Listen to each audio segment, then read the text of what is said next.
Hello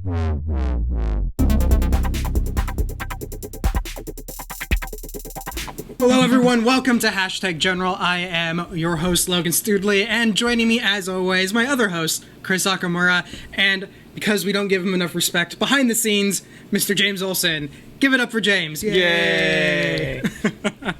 How are you doing, Chris? Good. It's been a crazy week. This week, yeah, so basically, for the sake of the viewer / listener, every time we do an episode, I have a show note that's basically pre-built. I usually don't send it out to you until, 2 days beforehand, usually. Right. I had to delete almost everything from my note to take into account all the stuff we have to talk to from just, Wednesday on. Yeah, because it all kind of just broke at once. I think, D23 was a major thing. But, it was bigger than I thought it was going to be. Right, but, even before that, it was just, there was a lot of talking it was points. This week was, everything, I don't want to say had a meltdown. There were some meltdowns, Sony and Spider-Man, but yeah, it just has been a crazy week. Right. But before we dive into everything, how was Evo? I know you were there. It's been almost a month, but yeah, last episode you were about to head out there, so yeah, it was a good time. I always had fun. It was an interesting trip because it was the first time that. So my dad goes with me every year because my dad went with me a couple of years ago, and he absolutely loved it. And he was like, "I want to go every year." So he competed for the first time this year. He loved it. He wants to do it again. How'd he do? He almost won his first match, and then he got stomped in the second match. But he was in the same pool as the eventual champion for his game. So that was cool. He was playing Soul Calibur 6. Okay. So Utoto ended up winning that, and so Utoto came out of my dad's pool. So my dad started in the original bracket, or in the original pool that the champion started in. So that was cool. Yeah, that's a cool nice thing. It's but this year it lined up where Jenny had a vacation at the same time, and my mom just went through cancer radiation treatment. Cause my mom had breast cancer, so they just got rid of that. They cleaned her up. She's good. Yeah. But she's been off of work for a while now due to recovery. So she had a lot of time off, not doing anything. So we actually turned it into a family trip, which is a lot of fun. So I think the important question, though, is given all the grasshoppers, like we talked last time. It wasn't that bad. So your daughter isn't going to be the grasshopper? So I didn't see a single grasshopper while I was there. Oh. I mean, it could have been the fact that I didn't see the sun for 4 days. Because I was in the hotel that the event was at, and so I walked straight down from the venue. So you never to had the to leave hotel. the venue? No, I never did. So, and it's the Mandalay Bay and it's the Luxor, so there's food places in between, and there's all kinds of stuff in there. I don't need to leave. So ever. I guess the good thing, no grasshoppers. Downside, your daughter is not going to be the next superhero. No, but she did enjoy Vegas, and she liked looking at the event. And it was cool because my mom got to see what I do. My mom's never been to an esports event. Yeah. So she got to see what I do for the first time, and she enjoyed that. And then so yeah, it's always a good time. And so yeah, it was a special one. That's cool. Good to know. I'm glad your dad almost won a match. Yeah, I almost won a match. He's very, very happy about it. Yeah. Oh, good for him. Yeah. I'm sure if I went, I would not almost win a match. But we could get you there. Yeah. I've had you run me through drills before with some fighting games. Yeah. You could coach me to at least something workable. Yeah. The thing with Evo that's cool is that it's people from all walks of life, because Evo is sort of the mecca of fighting games. So you got a lot of people that are new, that are just doing it for fun. You get a lot of people that are, because it's running a lot of different variety of games. You get a lot of people that are just there for the specific game. Right. Well, they're there for if you're a Smash Bros player, you're there to play Smash Brothers, but you want to experience other things that Evo has to offer. So maybe you'll play Samurai Showdown while you're there, or you'll play another game just for fun, and so you get a lot of chance to play different people from different games, or play new people, play people of varying skill levels. So you do have a very chance. There's a lot of people that are probably at your skill level there that are just hanging out, and then you might run into in bracket. So I mean, it's kind of fun. Yeah. Maybe I'll have to do that. Absolutely, man. It's a good time. I recommend, if you're a fan of just games in general, it's such a special space to be in. Everyone's very nice. Everyone's very much there for the same passion and the same reason, then like it's contagious, right? So if you don't walk out of that venue not wanting to play more fighting games in your life, like there's an issue. All right. Well, we have a pretty stacked docket today. Yeah, let's get into it. So let's just dive in. James, let's go straight to Star Wars. Funny thing is, we're starting with Star Wars. We usually end with Star Wars. I know we usually end with Star Wars because Star Wars usually A, runs long, B, it's usually like the big thing, so we like build up to it. Yeah, but like, this time it's not. like there's so much shit to talk about. It's like kind of the side note. That we kind of just like, okay, we need to get the Star Wars stuff out of the way because you and I will talk about it anyway. Yeah.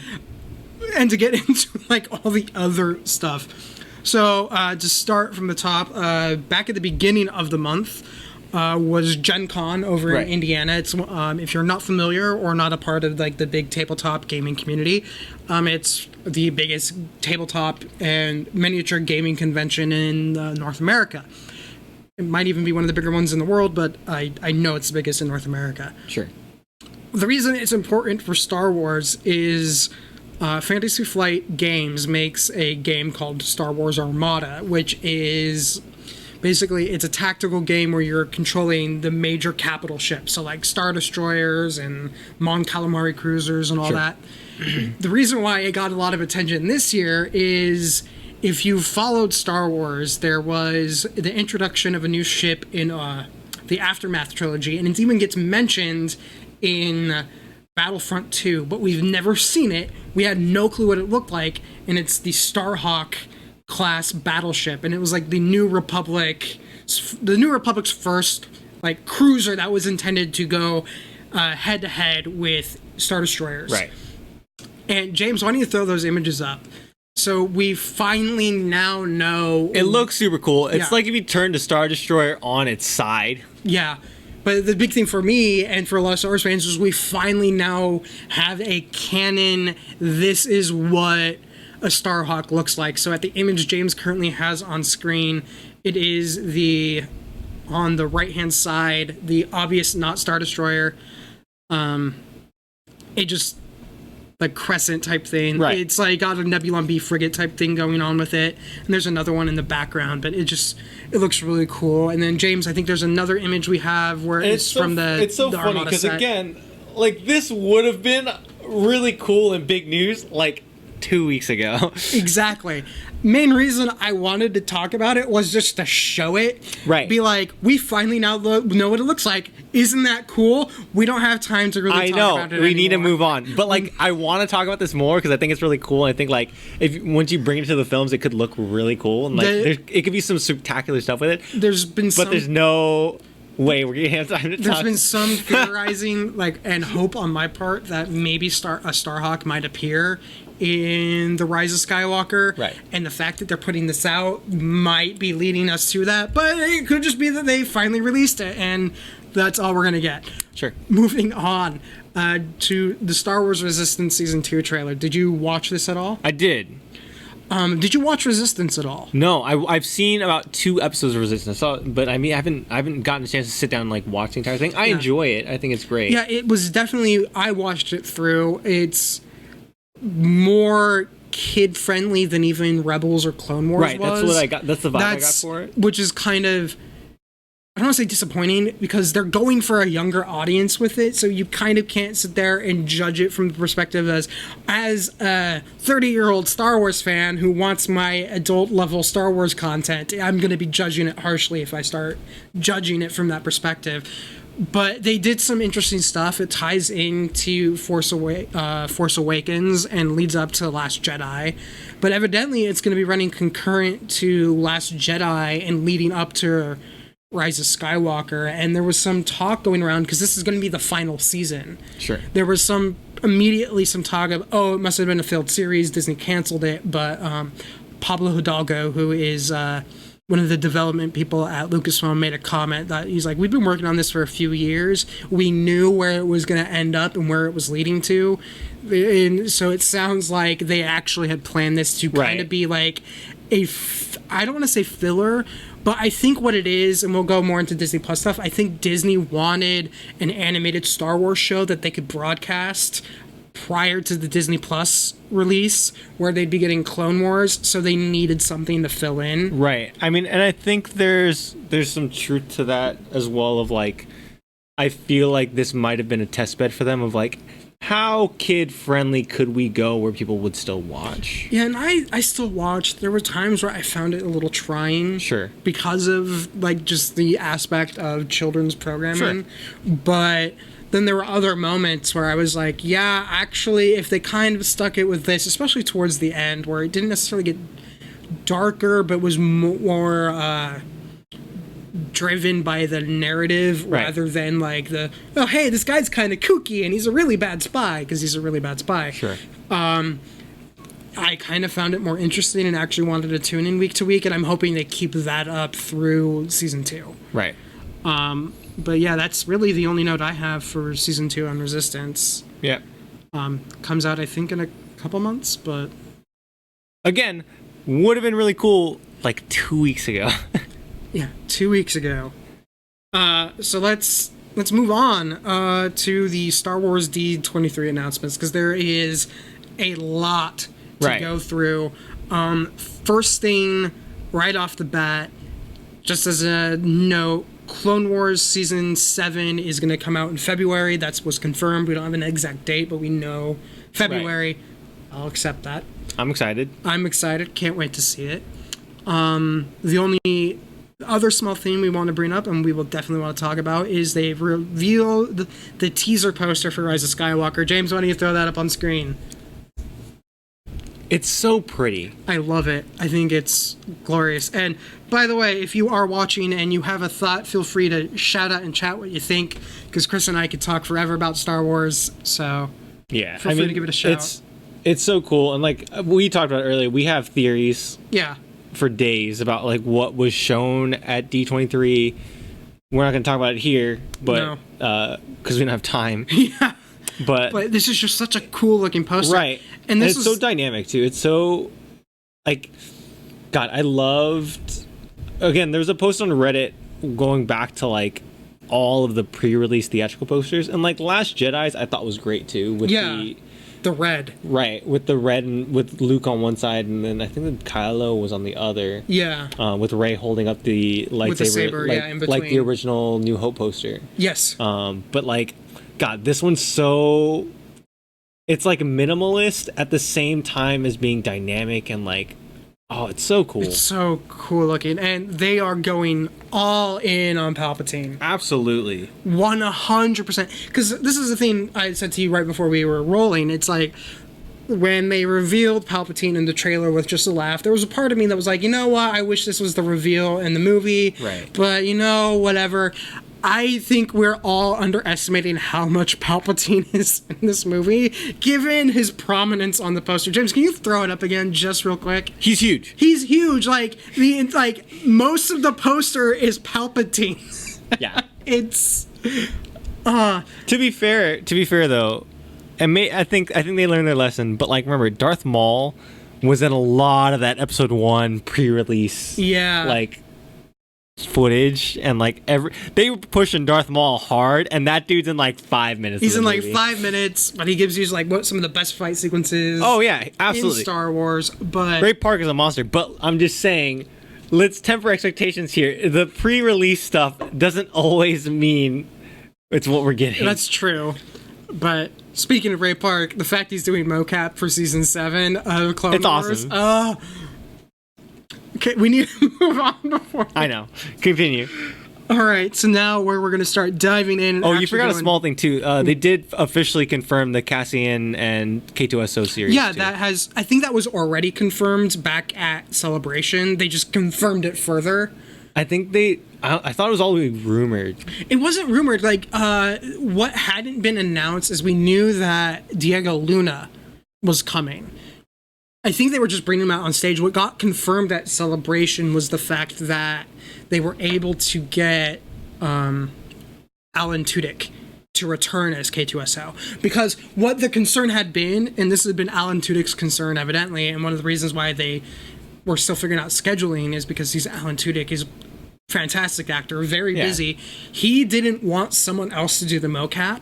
and him just do the voice. Right. So one of the things that apparently had, I don't want to say delayed pre-production, but made them take into account when they should start pre-production is when would he be available to do the mocap. So Makes sense. That was confirmed at Celebration that he was returning. Did we get a date? What was the confirmation? I don't think we got a date. And what was the confirmation for? I think they were just saying this is what's coming from Lucasfilm because they talked about really everything. Yeah, but I mean, like they made a big deal out of it because they made a Twitter post about like come into Disney Plus. Like here's this new show. I might have missed it, but I never saw a date.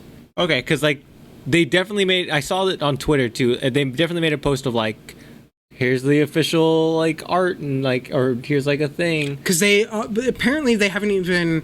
They know what the title is. Because Diego Luna actually asked Kathleen Kennedy if he could say what the title was, and she's like, no. So they probably know the title, but they're not talking about anything yet. Right. So yeah, you're pulling that up? I'm just looking and see what they tweeted, because I know they tweeted something. But no, I'm excited to see more Cassian Andor. Right. Because this is something I've seen somewhere, and I've been trying to find validation, where there's this idea, if you go into Star Wars Rebels, where Ahsoka, her codename is Fulcrum. Right. Something that has been hinted at apparently in other media that I haven't seen is that Fulcrum was actually used because it was eventually picked up by Callus because of Ahsoka, but evidently multiple Rebel Alliance agents used the name Fulcrum. It was kind of interchangeable.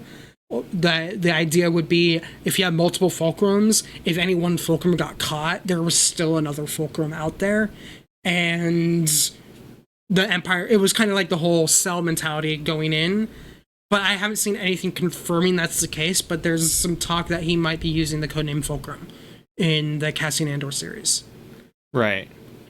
But you see anything at all? So I'm seeing all this stuff of like Diego Luna and Alan Tudyk reprise their roles as Cassian Andor and K2SO in a buddy spy film official on Sony on Disney Plus. And I see series rumors confirmed, which is so weird because like they had them. Yeah, see, look, all this stuff. Yeah, that's so weird that they're calling it confirmed at D23, but they were already talking about it at Celebration. I don't know, because all this stuff is like all like dates and then dates for filming, and then all of them are like confirmed series. That's so weird that they're talking about it as if it's a confirmed series now, when we've known and it's been confirmed that it's ongoing for because like Hollywood Reporter, all these sites are like confirmed. That's weird. Yeah. Because I remember watching Alan Tudyk's interview from Celebration, and he made the comment that a big theme for him was that if they did it, he wanted to be K2SO again. He wanted to do the mocap. Well, I mean, if they do it, right? Was it always just like this is what our plan is, and we're not sure if we're really going to be able to do it? I think it was less of a because they already confirmed Diego Luna. Right. There had been no confirmation on Alan Tudyk, and apparently that had not been, I don't want to say the holdup, but that had been the thing. Right. Holding back the announcement was because he would voice it, but he just didn't want to just be a voice. Right. Okay, continue. But we're getting a little like sidetracked. We're getting sidetracked. This is the big stuff. Big stuff. So first off, do we want to talk about the whole leak from the week before, or do we want to just dive into the series? Just dive into the series, because like they address. Did you watch the clip of? I haven't watched anything yet. So it's great. So the clip is there's a clip of Kathleen Kennedy on stage at D23, and she goes after years of rumors and fibs and all and like all this stuff. I'm happy to welcome a returning member of the Star Wars, or a beloved member of the Star Wars family, right? Mm-hmm. And there's like a beat, and it's all quiet, and then she goes, and the music swells, and it's Duel of Fates that plays, and then Ewan McGregor walks out, and the crowd goes absolutely insane. Because there's been theories for a while, like he was at the Solo premiere, and there were some theories at the time that they were going to announce a Kenobi film. Yeah. And have that be kind of sort of tied into Solo. I guarantee you they've been talking about the film. They talked about the film. They agreed on the film, and then when they pivoted off of the film, they were like, "You want to do a show instead?" Yeah, I think. And so this to go into the leak. The reason why the leak was weird. So if you didn't follow all the news prior to this week's shenanigans, there was a leak in a non-trade website. So it was a fan website broke that Ewan McGregor was in talks to return as Obi-Wan Kenobi. And what made that really weird is if it had been an official Lucasfilm or Disney leak, it would have been in Deadline, Hollywood Reporter, or Variety. Right. And those websites did not confirm that talks were ongoing until the end of the day where that news broke. Right. So, like, it first broke, I first saw it online, I think on my way to work, and it wasn't confirmed in the trades till the end of the day. Right. And so my theory was either someone at Disney did not know what they were doing or is about to get fired, right, or this leak was from outside and tied into D23 because as conventions get bigger or as they get closer, more and more people need to be brought into the loop, right, as more names get added and attached, and so the leak was probably from a vendor with D23. Yeah, I can see that happening. But yeah, we have confirmation of an Obi-Wan series. Super excited. And I can't wait. It's what I wanted. I've been talking about it on this show in particular for I don't know how long. And I'll make sure to put a link in the notes. In fact, I'll put a note here for myself. One of the reasons why we think this will be really good is if you haven't read any of the Star Wars comics, I think it starts with number 7. Yeah, but 7. It's not 7 and then it goes on for a series. It's like it comes in every once in a while. They'll do like a one-off where Luke will read an entry from the Journal of Ben Kenobi. And it goes into like a flashback kind of mode. And there's stories there that could be adapted for the series. Very easily, too. Very easily. Because the big thing for a series, and this is like the big issue that I think they needed to address, is he can't leave Tatooine. He can't go full Jedi. He kind of has to be a hermit the entire time. What do you do and how do you do it? And you need to, and they, in the Star Wars comics, they kind of found a way to do it. Right. And I think that they're going to just have to do a straight adaptation. Well, not straight adaptation, but do something in a similar vein, if not those exact stories in the series. Question for you. Mm-hmm. Do we see Liam Neeson as a Force ghost? Personal theory, if he doesn't come back as a Force ghost, I think they're going to try to bring him in as a voice. I can see that. I think they're going to try to bring him back in some way, shape, or form. I can see that. That'd be cool. I want to involve somehow. That'd be so cool. We were talking about this before, but if you before we started streaming, but there is, I forget the name of the book. I'll put a link into the show notes because I'm getting caught up. That will all be done here in like a week. But there is in one of the non-canon books that Lucasfilm has put out in the past few years, there were a series of short stories that are all take place around the events of New Hope. So they're not actually retelling A New Hope, but they're kind of just, it's called From a Certain Point of View. There we go. Right. Because they're from a different point of view than Luke's or the main storyline that you're getting in the movie. And one of the stories, it's told by Claudia Gray, who has quickly become my favorite writer in the Star Wars novels. She wrote a short story where it is Obi-Wan sitting at the Jabba Sandcrawler while Luke has returned to the homestead and is about to discover that Uncle Owen and Aunt Beru are dead and were killed by stormtroopers. Sure. And he has an entire conversation with Force Ghost Qui-Gon. And I love it. It's one of my favorite shorts. It's in my head canon as canon. Right. So I hope that they do something with that. I hope they, even if it's just getting Liam Neeson into a sound booth, bring him back for that. Right. Be super cool. Totally in. Because then it also means that Obi-Wan can be sitting alone in his hut and he can have a conversation. Right. He can have He won't go nuts. Yeah, you have a little bit of freedom there if he's having a conversation. I don't want it to be a reoccurring thing though. I don't want it like in the middle of every episode he sits and has a conversation with Qui-Gon. Yeah. I don't want that. I want it very rarely and like maybe at the beginning and the end. That's it. Yeah. Maybe a little bit in the middle. Maybe a little bit in every episode. Okay, just an entire show of just him talking to Qui-Gon. But yeah, no, it's the big, long rumored, and that's the thing. It's been rumored as a series. It's been rumored as a movie. It's been rumored as basically everything under the sun. And like Kathleen Kennedy kind of confirming that like they've been fibbing this entire time, sort of lets me know that they've been working on this for a while, and like Ewan McGregor's been connected to it for a while. Like they've all been wanting to do this for a while, and like it's not like this was a last minute deal. Right. It's not like this was something where it's like we got to get the deal signed. It's just like this. So this actually kind of going to a side note here, because there had been after Solo, and it's not so great performance at the box office. There was a lot of talk that that's what killed the Kenobi movie. Right. And that's what killed the Boba Fett movie. Right. But to be fair, and I'll say this first, I'd rather have the Obi-Wan Kenobi show than I would the movie. Exactly. Same here.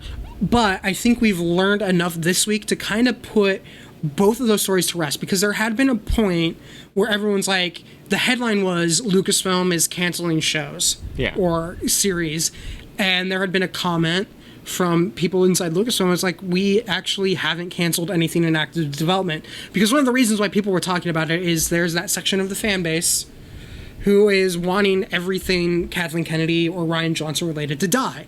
And they were banging the victory drum, and it turns out what happened with the Boba Fett series movie, they pivoted. It wasn't that they pivoted. It was apparently they were talking to Favreau at the same time they were talking to Mangold. Right. And they were looking at it and they went, you know what? We really like what Favreau's doing with this Mandalorian series. We can't really have two of them going on. I think the Solo performance kind of helped push them in the direction of Mandalorian. And that might have been the moment where, like, we're going Mandalorian and we're dropping Fett. But that sounds like that's what happened, is they weren't sure which one to do. Then the movie kind of did only okay. And they were like, you know what? We really like what he's doing with Mandalorian. Let's just go all in on that. They pivoted Kenobi into a series. I think all that happened is Disney Plus became a major factor. And then they began to go, you know, we don't have to make everything a movie. Yeah. Apparently, the Star Wars fan base is willing to do everything Star Wars, but the movies still have to be special. Right. And as long as we make the movies remain special, we can play on television and no one's going to complain. Yeah. And I think that's what they're doing. I think Disney has wisely realized that's the way to play the Star Wars audience. Right. Give them a darker, more adult stuff and have it on the stream, but have the more family-friendly stuff be in the movie. Right. And I'm like super excited because it looks like Marvel and Star Wars are both going the same direction. Like Disney's going the same direction of like the Disney Plus stuff is where they can get weird. And I love the idea of like, yo, we're going to see some weird stuff. Kenobi needed to be weird on some level. It was not going to be a typical Star Wars tale. And if anything, I'm totally in. Like, when they first were talking about Kenobi, and my whole thought was, if they do it as a movie or a series, it needs to take heavy inspiration from...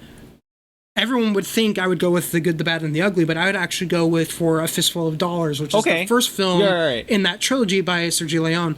So it's like, because it's very self-contained, it is steady, slow build-up until a final showdown where no one but the hero survives. And it's like, that's what needs to happen. Right. Obi-Wan needs to get to the point where he's like, I'm sorry, I've tried to not do it this way, but you are now a threat. Like, that's, like, to get into my side tangent, I think it's going to be him trying to, like, keep Luke safe, and it gets to the point where it is like, I have to go full-on Jedi right now. Every moment up until this point, I've been trying to let you survive, but now that you know why I'm here and you have figured it out, because that's one of my theories, is that someone figures it out. Right. And that someone now is like, you can't, this is not going to go the way you want it to go. Right. That's personal theory where I think the Kenobi series could and maybe should go, but I can't wait. There's, like, between this and, like, Cassian Andor, and then we'll get into Mandalorian here in a second, but there's so much that I'm excited for coming to Disney Plus with Star Wars that I'm just like, now is a great time to be a Star Wars fan. Like, seriously. And, like, I don't really understand the Kathleen Kennedy hate, because I think she's been a wonderful shepherd of everything here. to get on to the very annoying side plot. It is a combination of some people not happy that the Star Wars that they read from a decade ago got canned. Right. And who you're going to blame? They blame Disney and Kathleen Kennedy. And then there's also the fact that there is a lot of anti-women angst out there. And so the fact that a woman's in charge of Star Wars is just pissing some people off. True. And they can all go in a hole and die. Speaking of a hole and die... Mandalorian, James. So the thing with the Mandalorian, like you watched the trailer and the first thing I sent you when I watched the trailer was spoilers for the Mandalorian trailer. If you haven't watched it yet, pause this and go watch the Mandalorian. Go watch the trailer. It's so good. The shoot and pull him through the door as you shoot the control panel to slice him in half with the door. Oh my god. Is the coolest move that I've ever seen. There's so much on there that made me go, oh, they're willing to go dark. Yeah. You have stormtrooper helmets on pikes. You have a guy getting his head cut off in a door. You have... It's awesome. Oh my God. I'm so in. It gave me that feeling of Vader in Rogue One. Yeah. Where it's just like pure... They're not holding back. Right. It's just pure like, all right, like we're seeing what these characters can do now. And then it's the idea that, like, oh, we're getting a whole show of this. I know. We're getting a whole thing here. And I've been wondering, because I forget the name of the composer, but the composer doing the music is... I think it's the guy who did... he did Arrival, I think. Okay. I can hear that. But... I'm wondering if that trailer music is actually music from the show. I don't know. It seems like it could be really cool. It hyped me up. Yeah. I'm not sure if it's the music from the show or not, but if it is the music from the show, I'm okay with that. Right. Because I actually literally at one point, because of the way the trailer is, and there's so little dialogue in this trailer, it's all action. Yeah. Or showcasing. I actually at one point was doing something and I played the trailer just so I could listen to, like, really just listen to the music. But it's so good. And like, dude, the thing that gets me hyped up too is like shows like this, especially with how things are going now, a lot of times you get the like your women representation kind of forced into stuff. Mm-hmm. And like, dude, they got Gina Carano as a bounty hunter, who's awesome. Gina Carano's an MMA fighter. Yeah, apparently she was doing a lot of her own stunts. Yeah, that's awesome. And didn't realize that she didn't have to. We don't even... Ming-Na Wen is in it. And we don't know what... until this week. And we don't know what she's doing and it's Ming-Na Wen, so you know that she can also be this complete badass fighter. And I was like, okay, cool. So there's now women that can go toe-to-toe with any of this stuff. Because like a lot... Like the... Dude, Sabine Wren is one of the coolest Mandalorian characters. I love Sabine Wren. Right. And so, like, to show off the idea, like, because when most people think of Mandalorians, or they don't even know what Mandalorians are, right? They just assume Boba Fett. Yeah. And so, like, now to see that, like, oh, no, this is, like, a people, like, a culture that can all do this shit.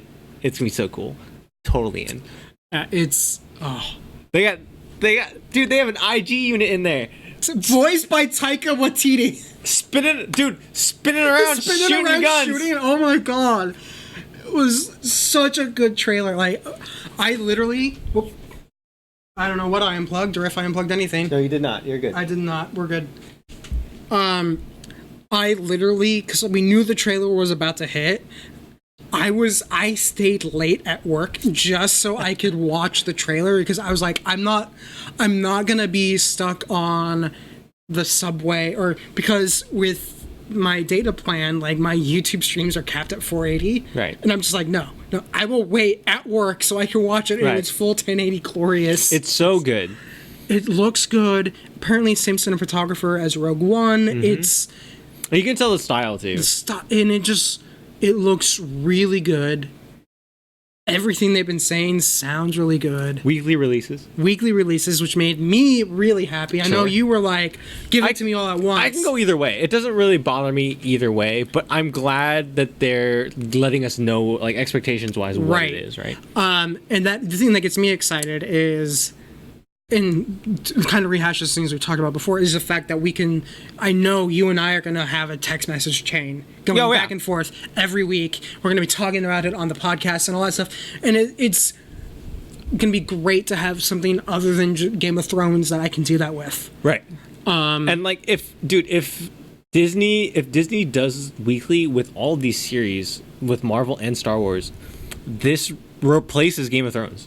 Yes. And they can do it they don't even have to do it like all on a Friday night, or like they can do it every day of the week. Yeah, so I guess let's just say Mandalorian looks fantastic. Can't wait to watch it. We will of course be talking about it inevitably in future episodes once it's released. The thing that's scary about Mandalorian is, like, I don't even know. We know so little about it, and I know I'm going to love it. I know, we know so little. I know I'm going to love it. And part of me that also is really excited is we're finally getting, because Lucasfilm has been playing it really tight to the chest of what happened in between Return of the Jedi and Force Awakens, and we're finally starting to get starting to flesh it out and open the curtain. And yeah, I think it's super cool. I can't wait. But let's move on. Yeah. To all the Marvel announcements. So Marvel, James, it's hit the point where I've been trying to avoid this, giving Marvel its own hashtag, just because typically we talk about the movies. We've talked about this because you're like not a Marvel person. I'm not the biggest Marvel person, but it hit the point where they did all this announcements, and I'm like, I have to. So like, we have to do this. As someone that's not like a huge Marvel person, like what? Like, because a lot of these characters are like pretty niche. So that's the real problem. Is we're gonna have a good 30 minutes now of where it's gonna be you talking and me going, But what's crazy for me is we already had so many Marvel Studios Disney Plus announcements at Comic-Con. They announced 3 more, and they announced 3 more. And the thing is, they announced 3 huge ones. So break it down, because I know who She-Hulk and Ms. Marvel are, kind of, and Moon Knight is one where I've heard the name and that was it. So Ms. Marvel is Kamala Khan. She's I forget if she's Pakistani or Afghani, but she's a Middle Eastern woman, or a teenager from a Middle Eastern family. So very much the kind of culture that I come from, where it's like an immigrant family kind of a feel. So it's like a not traditionally American family. So different morals, different kind of ground that she's coming from. Very sheltered, kind of, like what you would think of an immigrant child, right? So then she gets hit with Terrigenesis, which is the Inhumans mist. She has a power awakened within her that she can think Mr. Fantastic, where she can stretch and enlarge parts of her body. So her go-to move is to enlarge her fists, so she can punch things, right? With gigantic fists. Nice. Cool. But the thing is with Kamala Khan is that she's a teenager, so she's like 16, 17, and that she's a huge fan of superheroes. So her hero, her idol is Captain Marvel. So she adopts the Ms. Marvel tag because that was her old moniker. So she becomes Miss Marvel because, she wants to idolize her hero, Captain Marvel. So like a lot of the best issues of the comics are when Captain Marvel shows up to be a mentor to kind of. Are you thinking Brie Larson might make an appearance then? No, I don't think that's the case. But she, like, Miss Marvel in general is just the fangirl of the Marvel universe. So like anytime she's with the Avengers, she's constantly asking for autographs or asking for you know what I mean, like she is the biggest fan of these characters, and so for her to be around them is such a huge thing. Whereas imagine she is Peter Parker in the MCU, right? Think of how Tom Holland plays Peter Parker as this kind of super excited young kid that's kind of naive and doesn't really know what's going on. But think of him if Peter Parker was a mega fan of all of these characters, right? So instead of introducing himself to Doctor Strange, it's like she would want a selfie. She would want a selfie and like would rattle off like, do you remember when you did this spell and beat this guy and did this thing and it was on the news and like, you know, stuff like that, right? Yeah. Where that's like the kind of person she is, and so she's a great character. It's wonderful to see her in here. They did say that she's going to be in the films. Well, I think that's a big thing that because previously, and I wonder how much of this is the fact that Marvel Studios was not in charge of the Marvel television things, is that there was no interest on the studio side to bring them in. The fact that the studio, Marvel Studios, not Marvel Television, is making these means that they could appear, with maybe the exception of She-Hulk. Well, we could see She-Hulk. To me, I'm surprised that they didn't do She-Hulk the film just to say, fuck you, Universal. No, they can't. It's the same story as Hulk. Universal has the film rights to She-Hulk. Really? Yes. What is that? So it's the same, my understanding is She-Hulk and Hulk are in the same weird situation where Marvel retained the rights to the character, but if there is a standalone film, Universal has distribution rights, and Universal is not willing to sell those rights back. What a weird... So the only way they could do She-Hulk was this way. Right. Weird. Okay, cool. So I think she can appear in the movies. It's like the Hulk where they can't do a standalone Hulk film. So that's Miss Marvel. She-Hulk's pretty obvious. Like, that's pretty self-explanatory. Yeah. I don't need to explain She-Hulk. Moon Knight is sort of in the same class of hero as Daredevil and Iron Fist, where they're... Well, more like it's like if Iron Fist and Daredevil had a love child, where he is a street level hero, he deals with sort of street level crime, but he has slightly mystical powers. Okay. If that makes sense. I mean, it's not like too interesting of a character. He's a really cool character and a very stylistic. Like, all his comics are super cool looking and super stylized and like very, very great to flip through. He has great stories and stuff like that, but like there's not really much else to say about him other than he's a great character, and like I can't really explain to you why he's a great character. It's one of those scenes where I can't explain to you why he's a great character. He's just awesome. I tried to read the Wikipedia entry and was immediately like, I was like trying to skip ahead to a bit, kind of and I was just like, ooh, I am already confused. He's kind of like Black Knight in the way that like he's kind of weird, but he's really cool. I mean, we're going to talk about Black Knight in a second, but like, again, they're in the same boat where like they have slightly mystical powers, they're slightly technology based, but they are more street level heroes. So I saw someone Black Knight actually is more Avengers level because he was an Avenger. Right? I saw one person try to say that, or an example for Moon Knight, for people who don't know who he is, he's like, think more of a street level Batman, where Batman has some mystical powers. Yeah, essentially, like what I'm saying, like if Daredevil and Iron Fist had a baby, right? It's the same thing.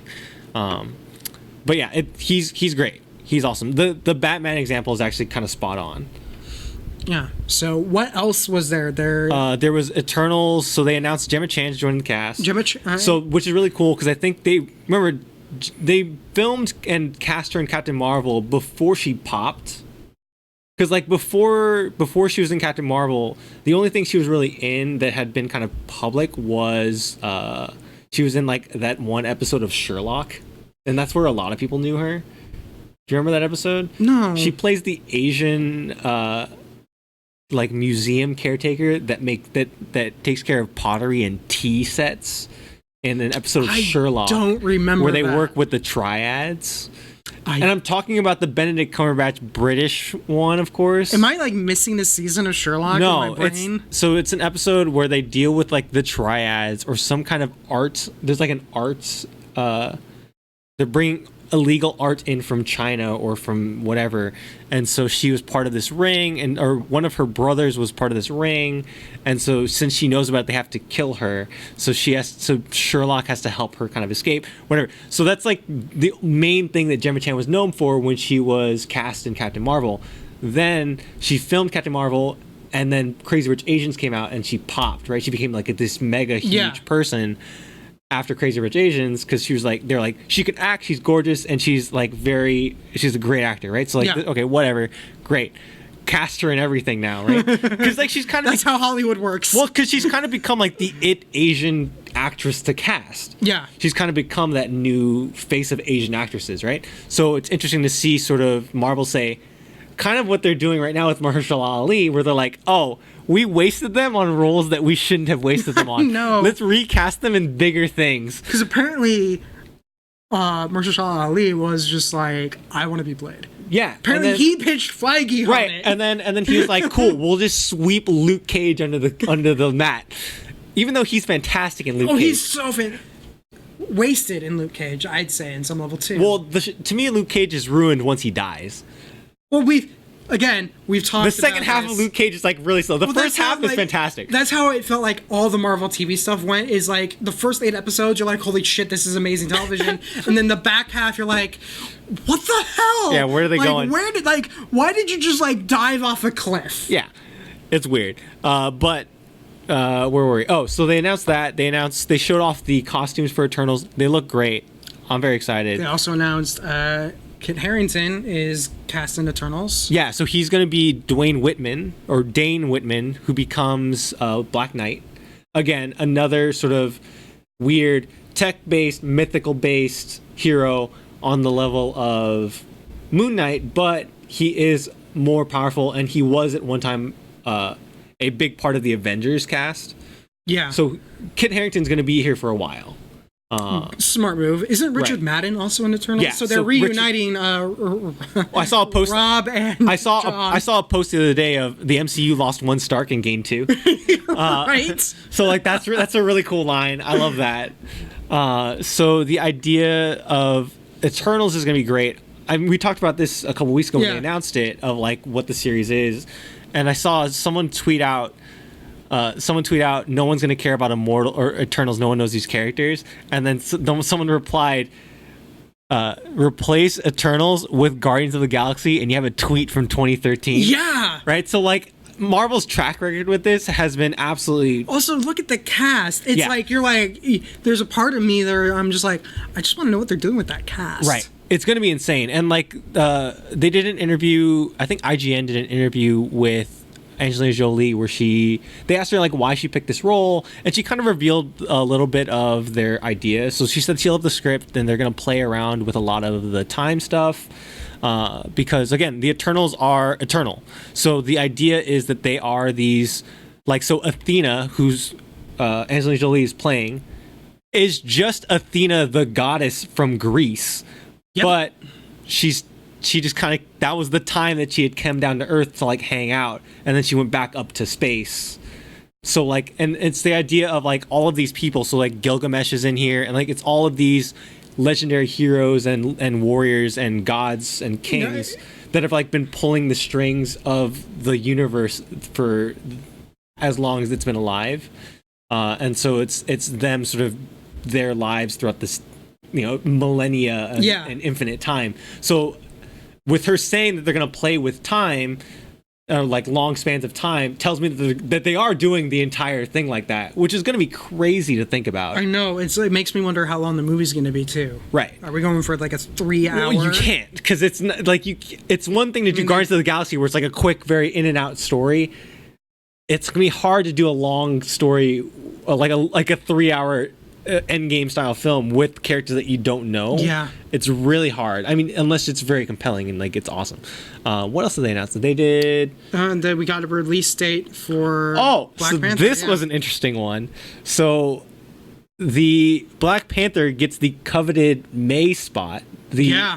So, which means it's big, right? Well, I think they realize that this is a power mover, right? And so I have a theory for you that I saw online, and I love it. Go for it. So in Endgame, they do tease a tsunami and a earthquake in the ocean, right? They tease it, right? So what could be a big thing for Black Panther 2? And remember, Ryan Coogler said that it's not the title. They're not running with Black Panther 2. Yeah. What if it's Black Panther, War of Kings, and it is Atlantis and Namor versus Black Panther and Wakanda, and that's their big set piece big earth-shaking MCU moment for May. Want to hear the other weird Universal thing? What? Guess who owns the rights to Namor? but the thing was, I think it's the same thing as Hulk, where they have the rights to the character, but they can't do a standalone film. So I know that's why the Namor rights have been weird, and like they've been trying to. A lot of people were saying that they're going to introduce Namor, or the smart thing would be to introduce Namor with Fantastic Four. I think that's a little bloated. I think you can't really do that. Well, I mean, we need Fantastic Four for Doom, right? But I mean, the idea. Well, I think that just because people closely associate Namor and Fantastic Four because of the way that they were in the comics, because of the way they were, the time frame in which they were created was so close that like, okay, it makes more sense that they're together. But MCU doesn't have to follow that same rule. Right. So like introducing Namor here with kind of that storyline could be so cool. Yeah, but. Because what other race, or not race, but what other sort of faction of people could rival the Wakandans? The Atlanteans. Yep. But the other thing, too, is, we've already kind of mentioned it, but Ryan Coogler has been confirmed to return as director. So yeah, we knew that from a long time ago. He confirmed that years and years ago. But yeah, I'm excited. It's going to be... Because, like... It getting the May spot tells me a lot about what they think what they that want it's going to be do big here. again, and so they're going to do something big with it. It's like Captain America: Civil War got the May slot, right? Well, I mean, like think about the other films that got the May slot. It's always an Avengers film, Guardians of the Galaxy, which they trusted. Like it wasn't Guardians actually an August release? Guardians 2 was a May release, which again, big. Like maybe not big in terms of story impact, but big film in terms of anticipation and what people wanted, right? Guardians 2 was big. All the Avengers films. Civil War was a May film. I'm trying to think what else. Iron Man 3? Iron Man 3 was a May film, yeah. So like again, another one that a lot of people, like maybe not the best film, but again, one that a lot of people wanted. A lot of anticipation, right. So like Black Panther 2, it's in that May slot. You gotta do something big. Namor. You gotta do big. Namor could be cool. Totally in. So, also, there's also a talk that because Feige made a statement about the introduction of Fantastic Four and X-Men characters. Like he reiterated the fact that it's going to be different than other things. Do you think they could seed in maybe X-Men characters or? Maybe not Fantastic Four because you really need to introduce them as a family, but the X-Men characters, do you think you could see them pop up in Disney shows? Would that be a smart move and then bring them together in an X-Men movie? I think it's one of those scenes where, and I think Feige's the kind of person who's going to want to have an explanation for this. And Eternals, that they've already probably figured that out. Like, why weren't they involved in the events of Infinity War and Endgame? Right. I think that's a harder question if all of a sudden Wolverine shows up. Right. Like, I can see them seeding them in, but I think they need to figure out an answer on why they weren't there. So there was another idea floating around of like WandaVision, right? Because they're really pushing WandaVision really hard. Yeah. They announced the Randall Park's coming back and Kat Dennings is coming back, which really weird. Wait, what? Kat Dennings? What's she coming back for? Is she in WandaVision? Okay. So she's playing the same character that she was playing in the Thor series. Park is the police officer. Is the FBI guy from Randall Park is also one of those actors where I don't know why, but every time he's in something, I like really like him. Yeah, he's great. Just really good. The opening scene of Ant-Man and the Wasp, or not the opening scene, but the monologue he has where he's trying to explain to Cassie that her father's a criminal, or like why she's doing bad things. So, and then he goes, "You're great with kids," and he goes, "Thanks. I run a church group or a youth group, a pastor youth group or whatever." I was like, "Fuck, that's so good." Or like the moment where he's just like he wasn't sure if he was getting asked to go out to get dinner, and he was just like, and for him it wasn't like, "No, I can't do it because I am like supposed to watch you," but it's more like, Why would we do that? Why would we? It was Kamara like, why would you do that? Because like he was just more like this weird anticipation of like, yeah, I'd love to get there, but like, why are you asking me? So that's weird. But WandaVision again, because everyone wants the House of M story, right? Because you can't do it without mutants. Could you do with her and her freaked out weird state of mind? Could you do a reverse? Trigger it. Yeah, could you do reverse House of M where she creates mutants instead of gets rid of them? Maybe. Right? Another thought. Another weird one. But the other thing too, and I guess to think about it further, is Wolverine is really associated right now with Hugh Jackman. Right. But the idea of, I think, X-23, the basically female Wolverine. Yeah. Why not start with her? Start with a young Wolverine. Sure, you could do that. I mean, dude, someone even brought up the idea of like starting it with Colossus and with Deadpool and like starting to like see those in. I honestly, like, side note, my Deadpool 3 pitch. I actually have this. Okay. This is if I somehow was the guy writing Deadpool 3. The entire point of the movie is him trying to escape the Fox universe and get into the Disney MCU. Yeah. And he has to go through like this portal. Like this is like my dream thing where he goes through this portal and it's basically like a TSA line where everyone's like going, like there's limited going back and forth. You can see like the 2 Quicksilvers in the background and like getting detained and doing all that. But outside one of the portals is like 2 stormtroopers and he tries to sneak into Star Wars. That'd be so That would be good. so good. I want that to be the thing. I want that to be how Deadpool and Colossus get in the universe. Is literally he is like, I want there to be a scene where he is literally in the office with Kevin Feige going, "Hey, I want." It'd be so. I want Vanessa in, and like he basically has to like come to a bargain with Kevin Feige on who all he can bring into the MCU. Dude, I want. See, that's actually better than my idea. All I wanted was a post-credit scene at the end of Deadpool 3 where it's Doctor Strange opening the portal and it's like it's him and Wanda from the Multiverse of Madness, right? Yeah. Being like, and then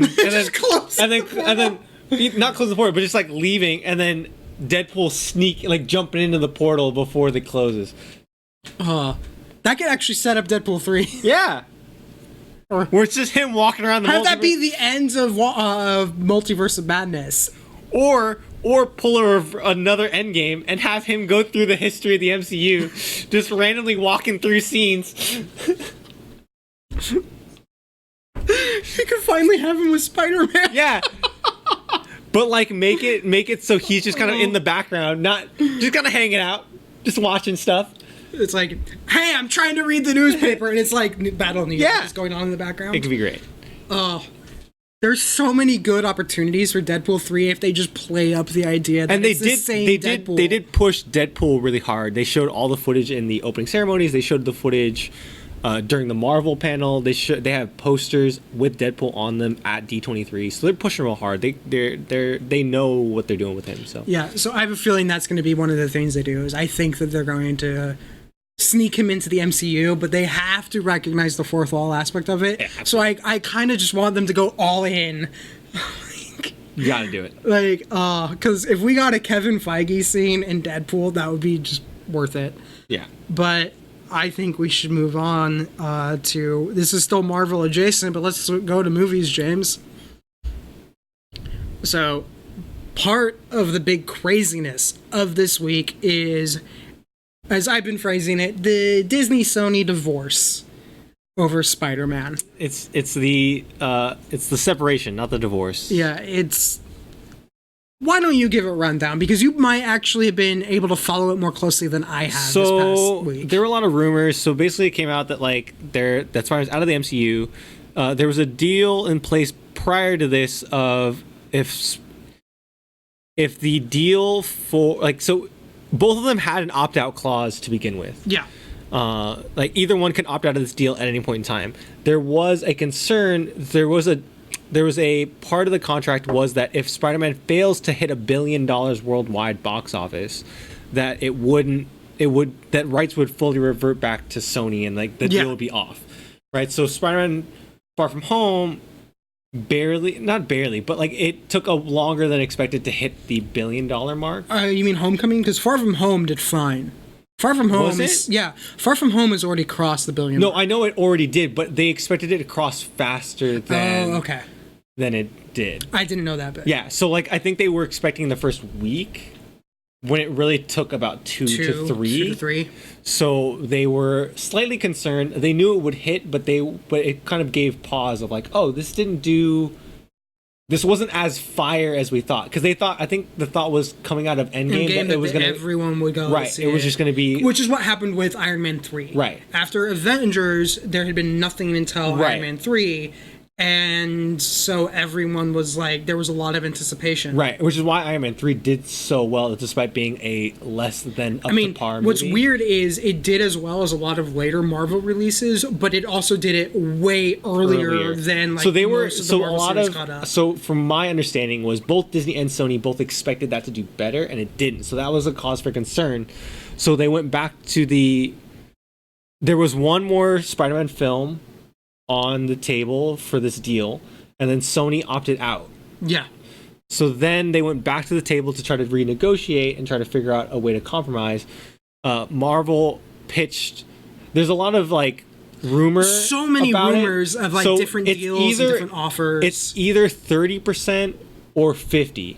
I lean more towards the 30 because they were getting 5. Yeah. 5 to 10 was the rumor. So the idea of them jumping from 10 to 50. Yeah, because it was originally 5 off gross. This is not 5 because there's different terms, and basically to just speed through all the Hollywood accounting, Disney was getting 5% of the total before expenses were taken into account. Right. So if it makes 1.3 billion worldwide, Disney gets 5% of that. Right. Sony can't sit there and be like, well, it only made X. No, they get 5% no matter what. Right. What I had heard was Disney wanted 30, but they were willing to co-finance the film. Right. So that was all. So either way this goes, whether it's 50 or 30, Disney co-financing and becoming more partners on this. Yes. Was the that's like the one constant that happens throughout this entire thing. Is that the Disney wanted to be more involved, because if you didn't know this, for the viewers who don't know this, Sony had been paying to make. So basically, Marvel Studios was the production company that made the Spider-Man series, but the funding was coming from Sony. Right. Which made it very complicated.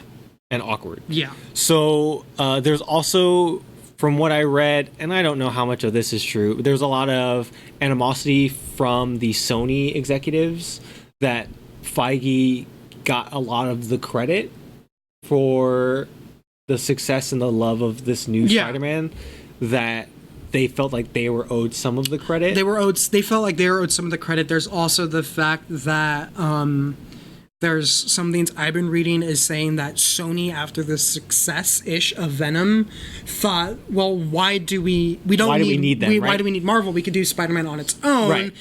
The only problem is they still want it to be Tom Holland. Right. So Tom Holland signed on for I think 3 more films, from what I know. Tom Watts is not like obligated to return, right? Of the 2 Spider-Man films. Right. Which I think Tom Watts, and we talked about this when Far From Home came out, Tom Watts to me has nailed the high school vibe of what Spider-Man is in this series. He's doing it right. They've succeeded at what they want to do. Right, and it's perfect. And so, like, to me, it's not the same if they don't get him. If they get him, I have more faith in this. But the idea was, so right the day they came out, Sony put out a statement through the Hollywood Reporter and then later posted on their Twitter, basically saying, like, hey, this wasn't our decision. We don't want to do this.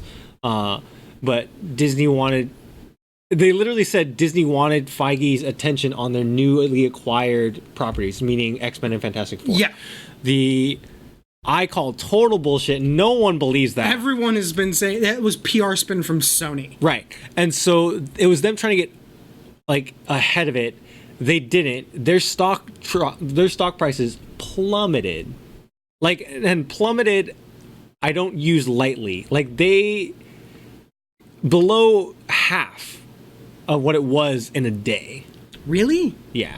I didn't know that. Yeah. So then there was talks about, well, was it Disney's fault for asking for more? Was it Sony's fault for being a little selfish? There's probably issues on both sides of the coin. There's definitely issues here. they need to work out. I think the big thing, just to kind of almost, I think the point both of us would end up making is, as much it's bad for both of them. It's bad for both of them. It doesn't make sense for either of them to not continue this partnership, right? Because what is Sony going to do? Are they going to just port this version of Spider-Man into another Spider-Verse? Right. And like the idea of it's Amazing Spider-Man 3, and so it's both Tom Holland and Andrew Garfield. That could be really fucking cool. That would actually be really fun. What's interesting to me is like, so obviously Sony has come out with like a full like, yeah, this is happening. Sorry. So at D23, the latest news is from D23. So while Tom Holland was on a lot of panels while he was there, and he was a part of the Marvel presentation. Yeah. And there's Spider-Man posters everywhere. Like, there was no last minute change. This was here. not like this was kind of a right. And so Tom Holland, while on stage, said, "Hey," I think his direct quote was like, "Hey, it's been a crazy week, but I'm truly grateful, and like I love you 3000." Was his line, right? And so obviously it's complicated for him. Afterwards, in interviews, Feige said that, "Hey, we got to do our dream thing. We got 5 films with Spider-Man in the MCU, and we got to tell the story we're going to tell, or we got to tell the story we wanted, and we'll see where we go from here." Yeah. And then basically leaving it open, right, but at the same time having a statement that could work as a close. Right. And Holland sort of said the same thing of, I'm grateful to be Spider-Man in any form, shape, or fashion. The future is going to be different, but I'm playing Spider-Man for the long haul. Basically, again, wide open statement here. Yeah. So I think there's a lot of optimism from Disney's side, where Sony, I think, ended their statement of, "I hope things change," which again, they closed the door and then gave themselves a little bit of wiggle room. Yeah. Their statement was a lot more definitive. But I think, again, I'm like 90% sure they're going to work this out. I'm not overly concerned because I think, honestly, the leaks must have come from Marvel, because it must, at some point, Sony, in a phone call, Sony must have said, "Well, we don't need you to make these films." And then Marvel been like, "Well, hold on, you do." And then he's like, "Leak that shit." And then they leak it, and then literally watch the floodgates because it was like the fan community online was like, "What the fuck?" Yeah. And then at the same time, there is the fact that Sony's track record pre-MCU, where they had over-exerted their influence on the story with Spider-Man 3 and then the Amazing Spider-Man series, didn't do so hot. No. And like, the thing that part of me feels like is, okay, as a Marvel fan, hell no, like this isn't the case, and like I hope it's not. But my question to you is this better for maybe the film industry that Feige doesn't get all of his toys? It's one of those weird things. Like, it's a big issue that I think it's estimated that 40% of theater grosses this year are going to be Disney or Disney-owned studios. Right. And that's a problem. That's not good for the health of the industry. So does a big playing card like Spider-Man, or a big chip like Spider-Man, going away from Disney, is that better for the industry? I think it is better in the sense that it means that Disney doesn't have complete control over another thing. But at the same time, you have to look at it from the perspective of, is Sony going to be able to actually deliver a similar caliber of release, Right. because, and I don't think the answer is yes. Right. And I think that's the problem, because as much as we can sit there and be like, yes, there needs to be more stuff outside of Disney, doesn't help if Sony ends up cutting the budgets down really small. Right. And ships it to shoot in locations that are less expensive. Right. Like, it's one of those things where, yes, we need more competition. Yes, Disney buying Fox, not a good thing for the industry. Right. But Spider-Man isn't as important as he used to be. Right. And if this was, say, 2009 and somehow they had a deal going on where Spider-Man was in the MCU pre-Avengers and then Sony pulled out, yeah, I think Sony would be in a great situation. I don't think they're in that situation now. Right. And I think that's part of the issue. It's that Spider-Man isn't quite enough to pull off this MCU-style Spider-Verse that they think they want to do. Right. And I think the interesting thing, too, is like how... Because I remember going back... I looked back and I was like looking at old articles and old footage or old interviews from when the MCU launched, right? And it like, remember when they launched Iron Man, Thor, Captain America, it was like they're bringing out... They were the B tier. Right. Everyone called them the B tier. Right. And it was like... And Marvel's done a great job. And obviously to comic fans, they're not the B tier. Obviously to comic fans, they are like Spider-Man... But the only A tier, according to like that argument, would have been Superman, Batman, Wonder Woman maybe, and Spider-Man. So and 3 X-Men. DC... And X-Men. And X-Men. Right. So 3 DC and 2 Marvel. Right. And so like the idea of... Like, to comic book fans... No, they weren't the B team, but to like casual film goers and like casual. So the casual fan, the people like me who never really read the Right. comic books, Then who the hell is Iron Man? And Thor is really a character? Yeah. So like I think Marvel's done a great job of expanding and lessening the roles of any individual hero, and it's more about it's what it is universe. It's what it is in the comics, right? It is this wide treasure chest of characters that Marvel has to play with, and that's what people want to see. They don't care. Like it's the joke that people are going where like when Kevin Feige figures out that he can slap the Marvel Studios logo on anything and it'll make money. And here's the thing. But here's like, the opposite perspective. Sony doesn't realize that if they don't have the Marvel Studios logo on their Spider-Man movie, it's not going to make $1 billion. No. And I think the idea of like, but I do think as a Marvel fan, I'm excited. But as someone that wants to see an industry not be dominated, Kevin Feige having all of his chess pieces is scary to think about. Yes, it is. Like, as a fan, it's exciting. As a person who wants to, like, keep working in an industry that is slowly becoming one giant company, it's not a great feeling. No, but, like, because I'm imagining because think of the spectacle that Endgame is, right? Yeah. Think of what that did, kind of culturally, what that movie was, and, like, will continue to be. But then think about that if Kevin Feige had Fantastic Four, X-Men, and Spider-Man to begin with. It would be a monster. You know what I mean? Like if they had all of their iconic characters to start with. The advantage, honestly, of not having those iconic characters is they had to build and lay the groundwork, and they couldn't just play on the name. And now they've built it to the point where now the iconic characters can come in.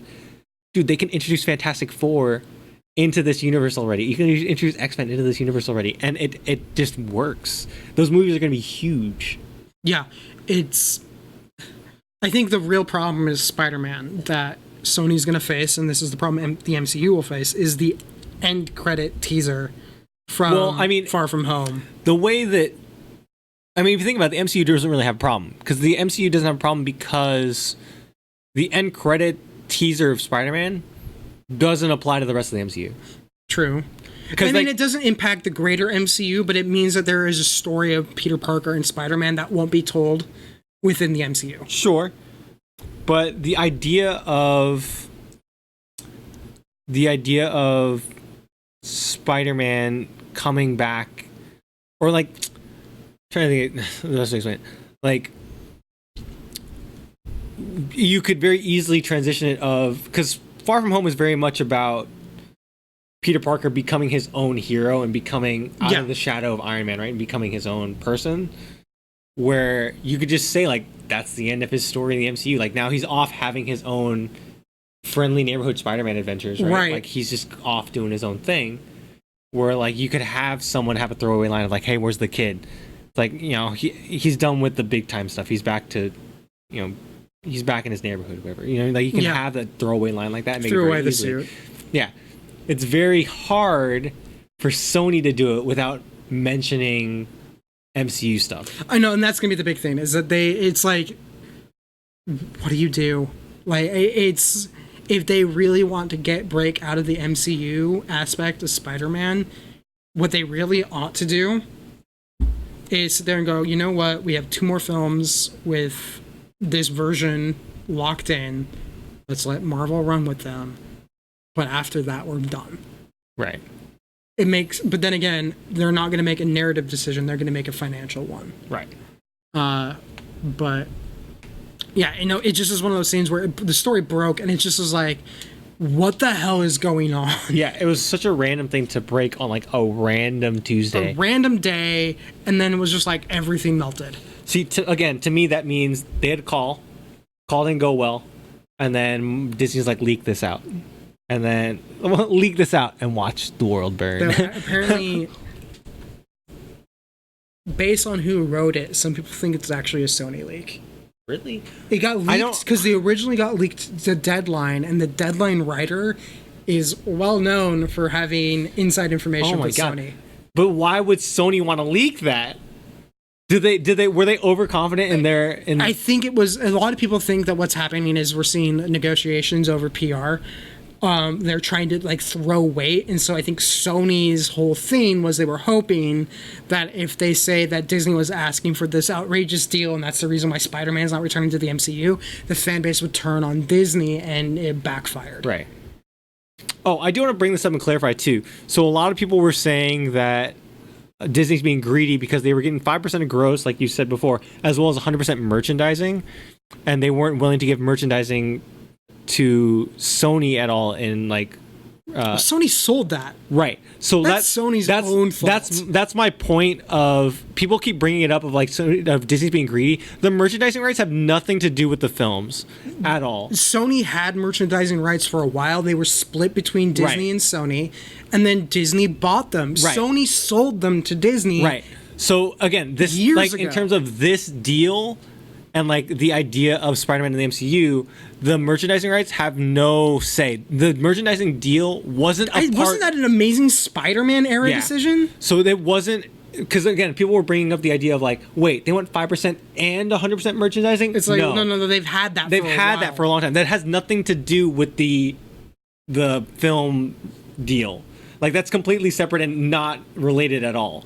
So people keep bringing that up of, like, they want more than that, then give Sony some of the merchandising. Well, no, that's not part of the deal. It was a completely different deal. Yes. So it has nothing to do with that. I didn't realize that was happening. Yeah, so a lot of people that's like a lot of the argument of, like, they want 50% and merchandising? No. Where it's like, no. The merchandising has nothing to do with it. Yeah. But let's move on to the next thing. This was another bit of news that I was just like, another quick one. The hell? The Matrix 4 is officially a thing. They're capitalizing on that hot Keanu press. Well, first off, yeah, it got James is like a shrug. Dude, camera. Keanu, man, Keanu's hot right now. You got to capitalize. But what I find weird is only one of the Wachowskis. It's only Lana Wachowski that's returning, and it's weird. Like, what happened to Lily? I have no idea. But yeah. Apparently, but Carrie-Anne Moss is confirmed. Keanu Reeves is confirmed. Yeah, everyone's coming back. Probably only a matter of time before. Why am I blanking on his name? Lawrence Fishburne. Thank you, James. It's only a matter of time before he returns. But I think for me, part of it is, like, I really like the first movie. I'm okay with the 2 sequels. I have no clue what story they are hoping to tell with this. No, I have no idea. I'm hopeful because it isn't just Warner Brothers going, you know what, we can do this because we have the rights, that they went back, and it is at least one of the Wachowskis is returning, but it's still kind of like... The thing with the Wachowskis is I love their approach to world building, and I love their approach to subtle storytelling. I don't think particularly they make good movies. As weird as that sounds, like I love the idea and the core concepts they came up with, and I love the way they tell and explain those core concepts. Problem is, like, if you get into like the Matrix sequels, one of the biggest problems they have is the second movie. Really, a lot of the plot doesn't make sense until you watch the third one. Yeah. And then if you hadn't watched the second one recently, when you watched into the third one, you would still sit there and be like, it was, well, I don't know what was going on. Right. And remember once I happened to sit down and do like a rewatch, and I watched all three, and there were sequences in the second movie, and I'm like, oh, that makes a lot of sense because of this other thing, but that other thing doesn't happen until the third movie. It's just like, yeah. While interesting in terms of a narrative, it doesn't really work as well in film when everyone's watching them months apart. Right. But, well, again, it comes down to the thing of like with Matrix 1, I love the way they tell you. I love the way they indirectly tell you and like kind of teach you about this world and like how it functions and how it works. And I love that kind of world building aspect of it. Then when they start to get away from that and then start telling their narrative story, it's like really weird and really bad. It gets really weird. And really then quick. what was that other movie? What was that movie they did with the human animal hybrid movie that had Channing Tatum in it? Oh, Jupiter Ascending. Yes. Okay, that one again. Really cool ideas and world building. Terrible story. I had it in the background once. I'm like, oh, this is a really pretty movie.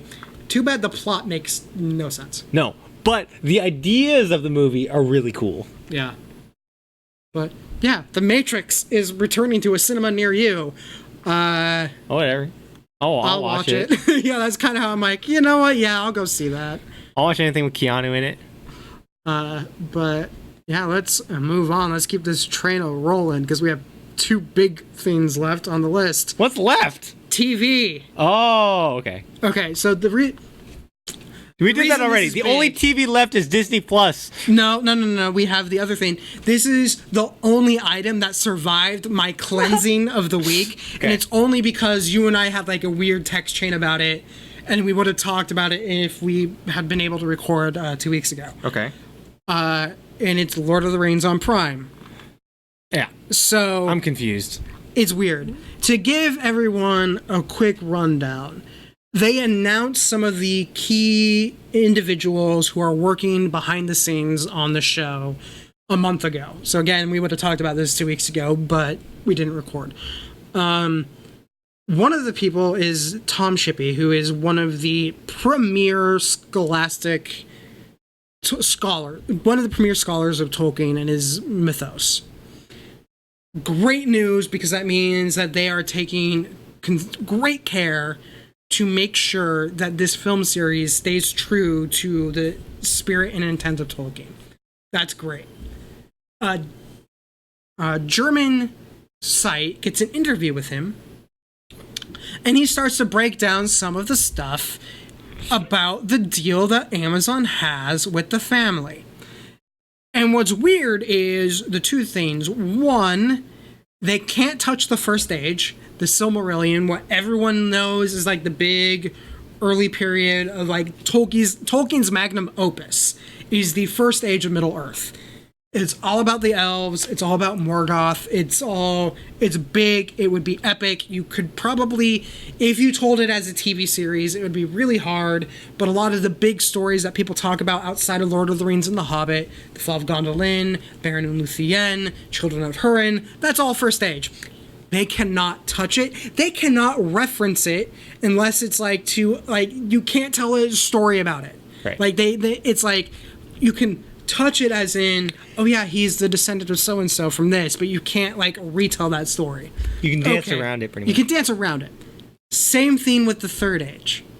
And the reason why that was weird is, and this has been a lot of the confusion people had over this series, is when it first broke that Amazon was getting to do a Lord of the Rings series, there was a lot of talk of a Lord of the Rings prequel centered around Aragorn.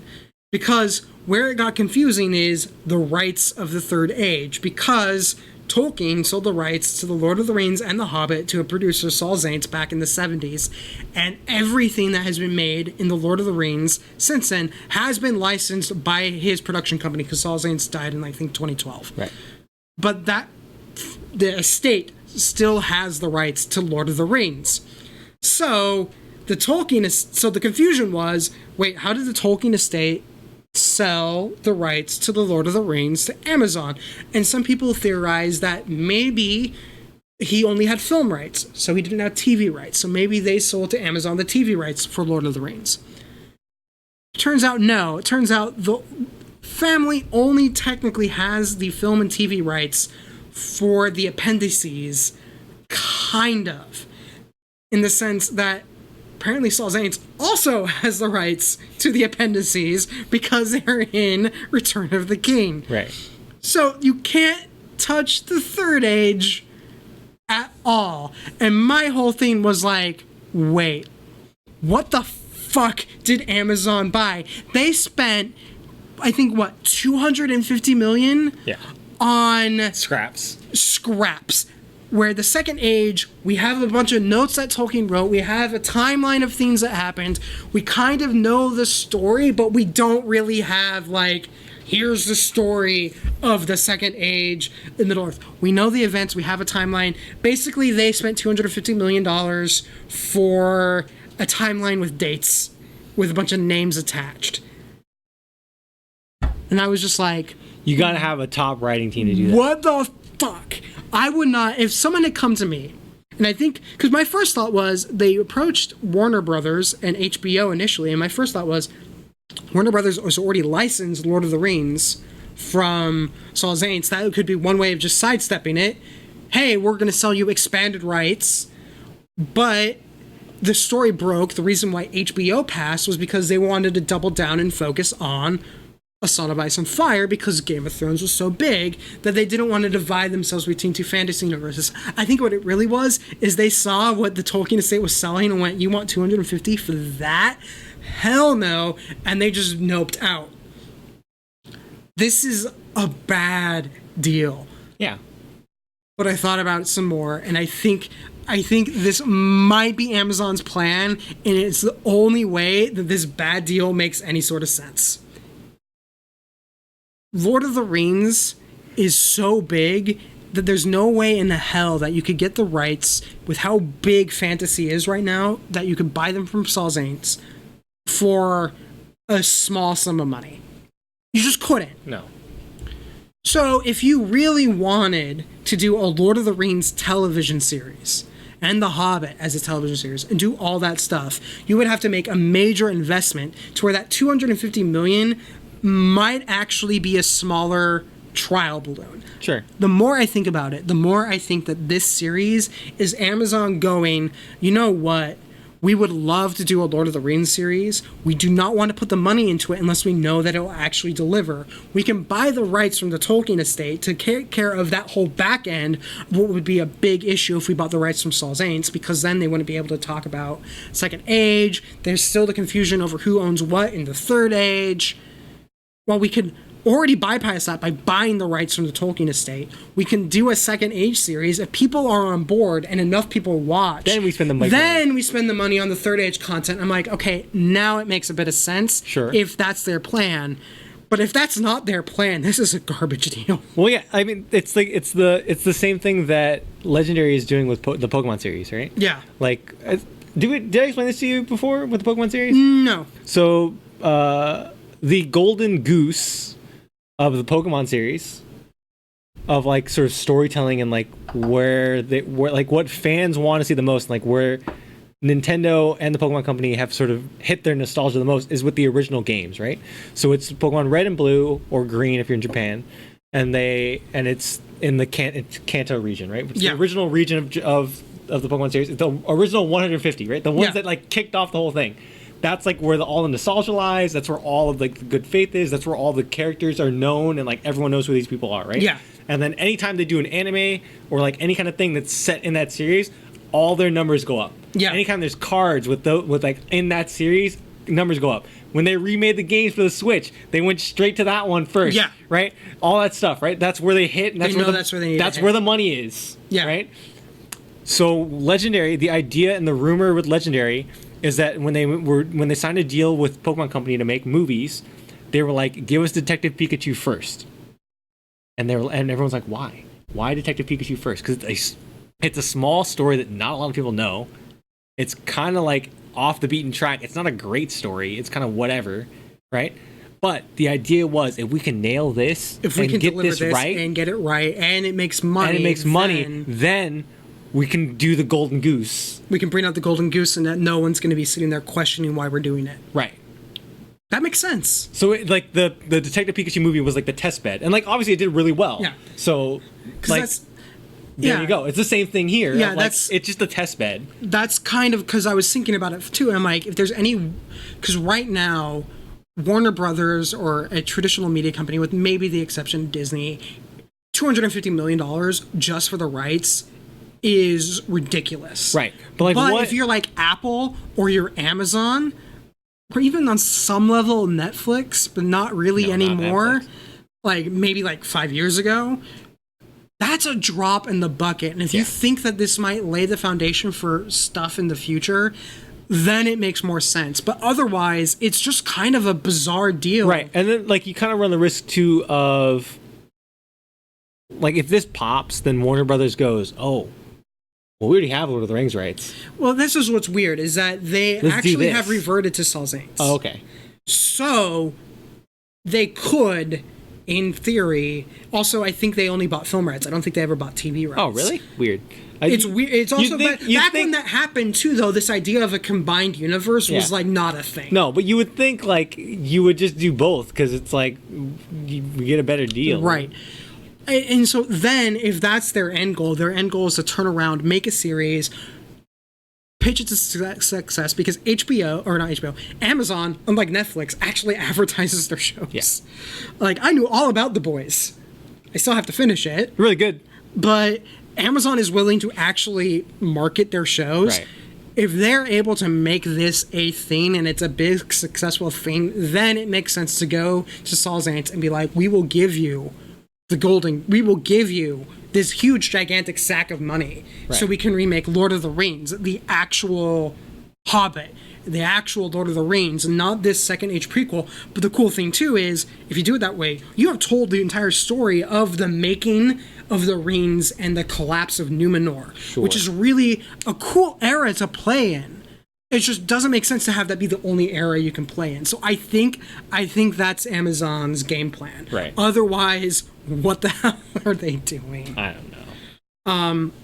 But speaking of which, kind of funny story too of we're talking about like medieval and like middle age stuff kind of being big right now. Lord of the Rings. You have that Witcher coming series out soon, coming out, and then you have Ken Harrington going, "I won't be typecast. Here's the Black Knight, where you wear armor and carry a sword and a cape." Congratulations! Not typecast at all. Congratulations, you are the Black Knight, a medieval warrior of mystical powers in the Marvel universe. Yeah, does he know nothing? You never know. You never know. I can totally see them being a line. You know nothing, Black Knight. Well, they missed the opportunity of the no shit Sherlock joke with Stark and Strange. Yeah. They missed the opportunity for that one. But final bit. Yeah, this was a full episode and we knew it. Yeah.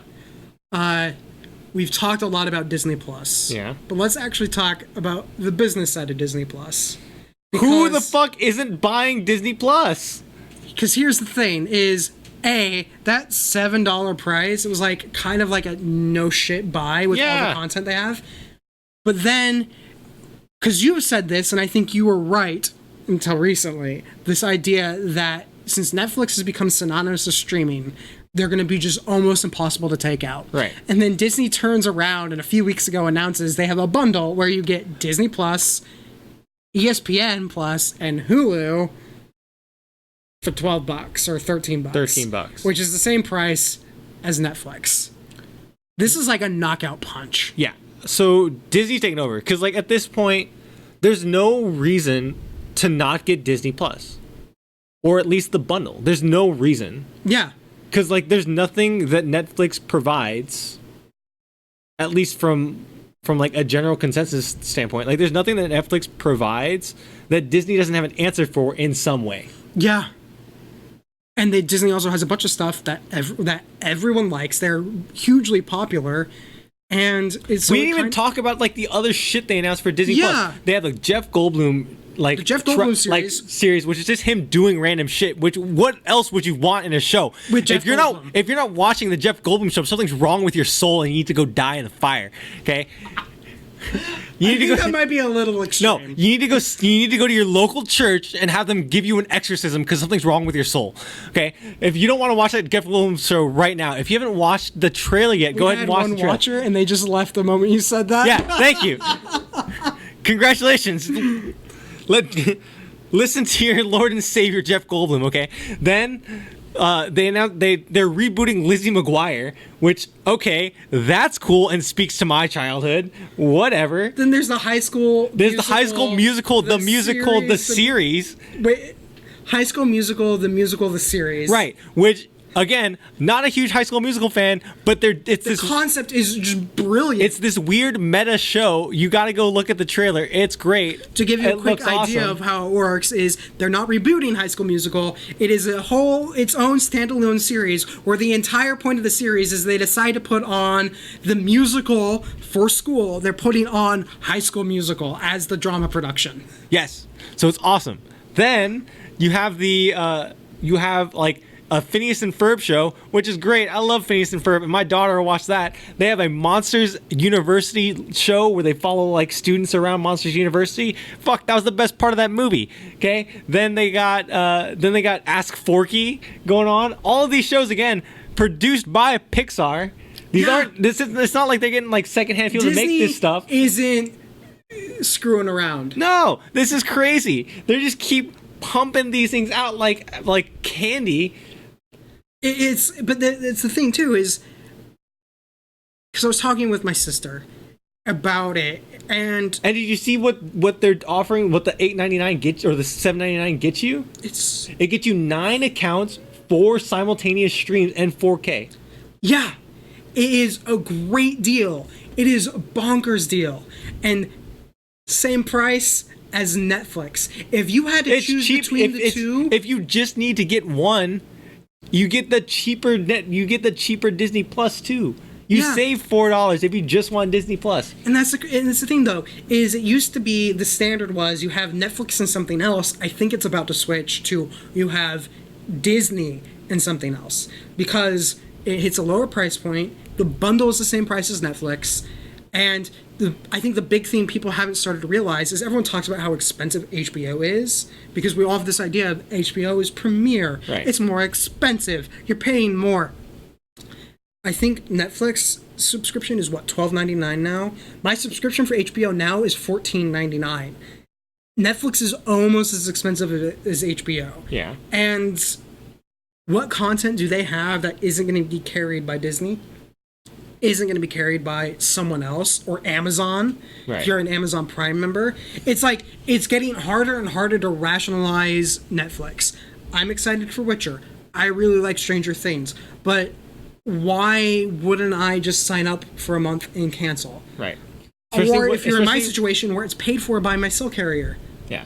Like it's the thing is that Disney Plus is doing the genius thing of it hits every demographic, every age group, everything. It hits literally it has something for everyone. And like I know that's a cliche thing, but like, it literally does have something for everyone. Yes. At a lower price point. Something for everyone at a lower price point. Bundles the same price where you get even more. Yeah. And it's just like as someone like me with a daughter, with a small child, that's super into princesses right now, by the way. You know how many Disney princess dresses I've bought in the past month? It's fucking ridiculous. She has a different princess dress for every day of the week. We had to because she kept wanting to wear them, so she kept getting them extra dirty. So we had to buy one for every day of the week so she could swap them in and out and not complain to me. Oh, but the thing too, and I was thinking about this, it's like, let's break it down also from the price perspective. If you get that bundle, or even if you get just Disney Plus as a standalone. Also, by the way, Lady and the Tramp live action coming straight to Disney Plus. The fuck? So it's $6.99 for Disney Plus. So it's $7.99. I think it's $6. It might be $7.99. Either way, if you are the kind of person, and I think this is the reason why Disney's getting rid of the vault, it's if you're the kind of person like me where you maybe buy a Blu-ray once, maybe twice a year, and I'm a Star Wars fan, that Blu-ray is going to typically be Disney because I'm buying the Star Wars. That's what, $25? If you are signing up for the streaming service, you're going to hit that point within a matter of like 8 months. Right. Actually, probably closer to 7. But I keep paying it. Yeah. Why not? Why not do that? It makes perfect sense from Disney's standpoint because now it's going to be a steady revenue stream and they're going to make more money in the long run. Right. And that's just with Disney Plus. And the thing that I was telling Jenny, because Jenny... So my wife is not very into the tech stuff and into like the business aspect of stuff like this. She's very kind of naive when it comes to stuff like that. Yeah. So she was saying that aren't they just going to pull everyone in and then raise the price? And my thing was no. Netflix only did that because they were losing market share when every streaming platform came in. So they were forced to raise the price to like keep up their profit margins or keep up their revenue to like stay afloat. To stay afloat because Netflix's problem is they were in first at a low price point and then everyone else came in and ate their lunch and then they had to raise prices to keep up. Not only that, is that they were a tech company that became a media company who had no back catalog. Right. So they've been spending billions of dollars a year to build a back catalog of lots of shows that only get 3 seasons that they never advertise, or lots of filler. Or like brands and like franchises that you want to come to Netflix for. Yeah. Like for exclusivity stuff.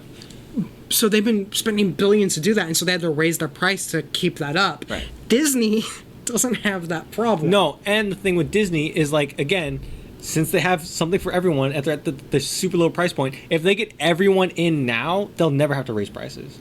I mean, I can see them raising prices in the future, but it's going to be things like inflation. It's going to go up. It's not going to be due to like, oh, we're doing poorly, so we need to raise prices. Yeah. They're going to get enough of a market share where like they won't need to raise prices for a while. And the other thing too, until market demands it. And I think this is another thing that a lot of people have been sleeping on is most of the announcements we've heard for like HBO Max, which is going to be Warner Brothers streaming service that will come out next year. Right. All the things we're hearing about NBC's service, CBS All Access and all that, they are all domestic streaming platforms. And we keep talking about them as if the United States is it. Disney is playing with the bigger game. Right. This Disney Plus has already announced that they will be, I don't think it's day and date as the United States, but within I think a week or two, New Zealand and Australia. Mm-hmm. They've said that they're planning to expand it to Europe starting next year. Mm-hmm. They are trying to build international. And right now, there's really only like 2 services that are international in some way, and that's Amazon and Netflix. Mm-hmm. And depending on who comes out first, 3 and 4 are Apple and Disney.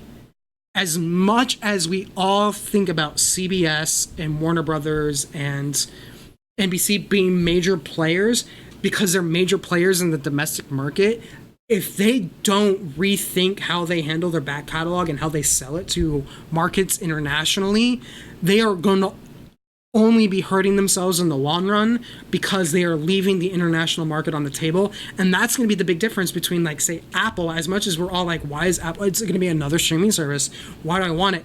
Apple is playing the game where they're trying to get everyone internationally. So as much, even if they don't do great in the United States, they're going to go big international. Disney's playing for that market as well, and that just makes them even bigger. But Disney, the thing with Disney versus Apple, Disney has the name, and the brands and everything else that you would want internationally. Disney is huge everywhere. Disney is huge everywhere, and that gives them a huge advantage. They're going to be a major player. Everyone else who's playing on the international level is going to be playing catch up of some way, shape, or form. But then it's probably we'll talk it as we get closer to the iPhone launch. I'm starting to hear things or see things online that makes it sound like Apple's game isn't to become another Netflix or even an Amazon or even a Disney Plus. they see it as a value-added service, so they're not interested in having the crazy back catalog. They want to be an aggregate. Their big thing is the app. They want everyone watching all the content through the Apple app, and so they're just having a premium service in addition to that, but you can sign up for Disney Plus through the Apple TV app. They're trying to get a deal with Amazon with the Apple TV app. And with the Disney Plus news, it used to be the big thing, well, the Apple TV app will go nowhere because they don't get Netflix. Well, you know what? Netflix stopped being the it guy the moment that streaming bundle got announced.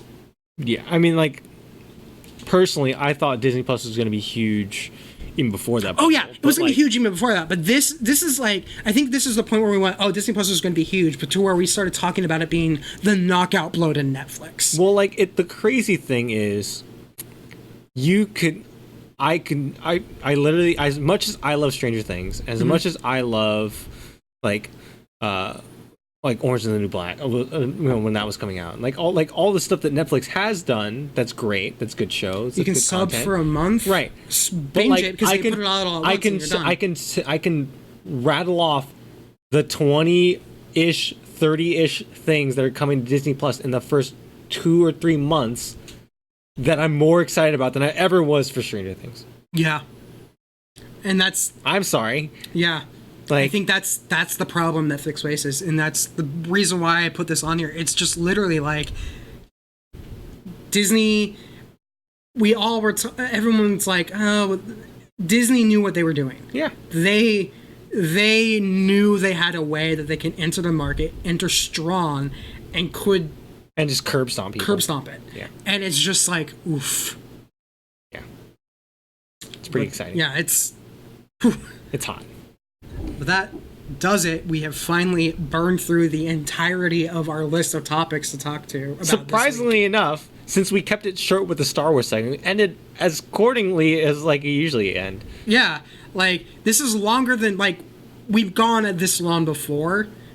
But yeah, we totally were smart about burning through Star Wars. We like rushed through Star Wars so fast that like we had time to talk about other stuff.